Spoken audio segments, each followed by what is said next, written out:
মৌলা, তোমার রহমতের সামনে আমার গুনার তো কোনো অস্তিত্ব নাই মৌলা। আমার গুনাহ না হয় পাহাড় পরিমাণ হবে, বেশি থেকে বেশি আসমান পরিমাণ হবে, না হয় পুরা পৃথিবী পরিমাণ হবে। তোমার রহমত তো অগণিত, তোমার রহমত তো অসীম, তোমার রহমত তো আনলিমিটেড।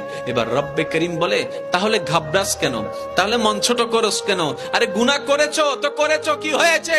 একবার তো তওবার মাধ্যমে আমি রবের দরবারে ফিরে আই। মৌলা, ফিরে আসতে পারবো তো? দরজা কি খোলা আছে? রব্বে করিম বলে, মরণের আগ পর্যন্ত, কিয়ামতের আগ পর্যন্ত, সূর্য পশ্চিম আকাশে ওঠার আগ পর্যন্ত দরজা খোলা আছে, দরজা খোলা আছে, দরজা খোলা আছে। এবার বান্দা বলে, মৌলা 24টা ঘন্টার কোন টাইমে আসলে সেই দরজা খোলা পাবো?